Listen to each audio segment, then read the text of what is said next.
রোজার মাসে এই তিনটি স্বপ্ন দেখলে বুঝবেন আপনি জান্নাতি, আল্লাহ আপনাকে ভালোবাসে এবং আপনার ইবাদত আল্লাহর দরবারে কবুল হচ্ছে। এই তিনটি স্বপ্ন যে ব্যক্তি দেখবে তার জন্য একটি জান্নাতি সুসংবাদ রয়েছে। প্রিয় দর্শক, আপনি যদি রাসূলুল্লাহ সাল্লাল্লাহু আলাইহি ওয়াসাল্লামকে ভালোবাসেন অবশ্যই আলহামদুলিল্লাহ কমেন্ট করবেন। যারা রাসূলকে ভালোবাসেন না তারা কখনোই প্রকৃত মুসলিম হতে পারবেন না এবং তাদের জন্য জান্নাত হারাম হয়ে যাবে। ভিডিওটি শেয়ার করে অবশ্যই ছড়িয়ে দিবেন, হয়তো আপনার কোনো ভাই বোনের সাথে মিলে যেতে পারে। আল্লাহ যাকে ভালোবাসেন তার জন্য জান্নাত অবধারিত হয়ে যাবে, তার কপাল খুলে যাবে। স্বপ্ন তিন ধরনের, একটি হলো আল্লাহর পক্ষ থেকে, 2 নম্বর স্বপ্ন হলো শয়তানের পক্ষ থেকে এবং 3 নম্বর স্বপ্ন হলো আপনি দিনের বেলা যা করবেন তার একটি অংশ রাতে স্বপ্নে আসে। সব থেকে উত্তম স্বপ্ন হলো যে স্বপ্ন আল্লাহর পক্ষ থেকে আসে। অবশ্যই মিলিয়ে নিবেন এই তিনটি স্বপ্নের একটিও আপনি দেখেছেন কিনা। রাসূলুল্লাহ সাল্লাল্লাহু আলাইহি ওয়াসাল্লাম বলেছেন, তোমরা স্বপ্নকে উড়িয়ে দিও না। স্বপ্নের মাধ্যমেও আল্লাহ তাআলা ভালো মন্দ হিকমত রেখেছে। বিশেষ করে যে ব্যক্তি রমজান মাসে এই তিনটি স্বপ্ন দেখবে বুঝে নিতে হবে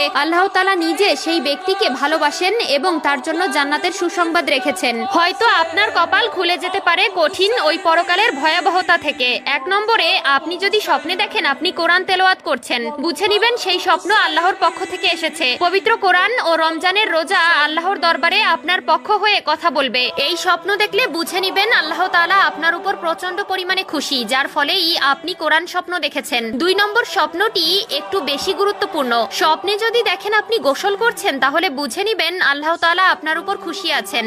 এই স্বপ্ন যে ব্যক্তি দেখবে বুঝে নিতে হবে তার শরীরে যত পাপ আছে, অন্যায় আছে, ধীরে ধীরে তা মুছে যাচ্ছে। আল্লাহ তাআলা তাকে ভালো আমলের জন্য কবুল করে নিয়েছে। প্রিয় দর্শক, অবশ্যই স্বপ্নকে অবহেলা করবেন না এবং যার তার কাছে স্বপ্নের ব্যাখ্যা জানতে চাইবেন না। মনে রাখবেন, স্বপ্নের ব্যাখ্যাকার আপনাকে যেভাবে স্বপ্নের ব্যাখ্যা দিবে আল্লাহ তাআলা আপনাকে সেভাবেই প্রতিদান দিবে। তাই অবশ্যই স্বপ্ন সবার কাছে বলা যাবে না। আল্লাহ তাআলা আপনার উপর খুশি আছে তাই আপনাকে এই স্বপ্ন দেখিয়েছেন, কিন্তু আপনি যদি আল্লাহর ইবাদত থেকে সরে যান আল্লাহ আপনার উপর নারাজ হয়ে যাবে। অবশ্যই আল্লাহর ইবাদত বন্দেগী করবেন এবং নিজের ঈমানকে ঠিক রাখার চেষ্টা করবেন। 3 নম্বরে, আপনি যদি স্বপ্ন দেখেন আপনি জায়নামাজে বসে আল্লাহর কাছে দোয়া করছেন এবং কান্না করতেছেন, বুঝে নিবেন আল্লাহ তাআলা আপনাকে ভালোবাসেন এবং আল্লাহ আপনাকে কবুল করার অপেক্ষায় রয়েছেন। অবশ্যই ভালো স্বপ্ন মানুষের জন্য ভালো কিছু বয়ে আনে। আল্লাহ তাআলা আমাদের সবাইকে সঠিক বুঝ দান করুক, আমিন।